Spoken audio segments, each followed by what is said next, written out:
بسم اللہ الرحمن الرحیم. پیارے بچوں السلام علیکم ورحمۃ اللہ وبرکاتہ. یہ 10th کلاس اردو اور آج پڑھنا ہے بچوں مرزا اسد اللہ خان غالب, پیج نمبر ہے 132.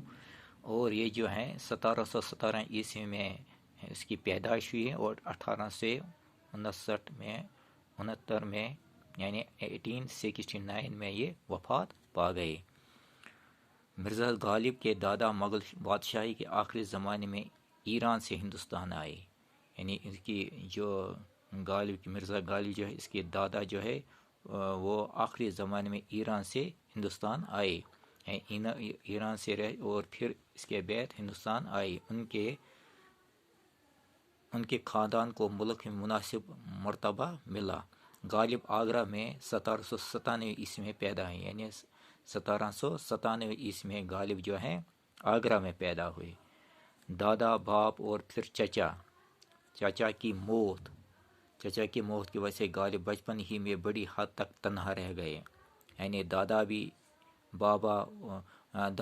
باپ اور پھر چچا بھی موت کی وجہ سے غالب جو ہے وہ بچپن ہی تنہا رہ گئے. ان کے نانا نے ان کی پرورش کی. پھر اس کے بعد جب کوئی نہیں رہا تو نانا نے اس کی پرورش کی, لیکن ان کی تعلیم مکمل نہ ہو سکی. غالب کی تعلیم مکمل نہ ہو سکی. 13 سال کی عمر میں غالب کی شادی دہلی کے معزز خاندان میں ہو گئی. پھر اس کے بعد غالب کو شادی جو ہے دہلی کے ایک اچھے خاندان میں ہو گئی. شادی کے کچھ عرصہ بعد غالب آگرہ سے دلی آ گئے. پھر جب دلی میں شادی ہوئی تو پھر اس کے بعد کچھ عرصہ بعد غالب جو ہے آگرہ سے دلی آ گئے, یعنی اور آخری دم تک یہیں رہے, یعنی دلی میں رہے. غالب کے آخری دن لمبی بیماری کی وجہ سے تکلیف میں گزرے. یعنی آخری دور جو میں غالب کی جو ہے آخری دور میں یہ اس کی جو ہے بیماری کی وجہ سے تکلیف میں گزر گئی. یعنی غالب کے آخری دن کی لمبی بیماری کی وجہ سے تکلیف میں گزر گئے, لیکن ان کے مزاج کی شوقی اور ذہن کی تازگی آخری وقت تک برقرار رہی. مگر اس کے ساتھ اگر لمبی بیماری کی وجہ سے تکلیف میں گزر گئے پھر بھی وہ مزاج کی شوقی, ذہن کی تازگی, ذہن بھی تازگی ہیں, دماغ بھی تازگی آخری وقت تک برقرار اس کی دماغ رہی, مزاج کی شوقی بھی برقرار رہی. غالب کا انتقال دلی میں 1869 یعنی 1869 میں ہوا.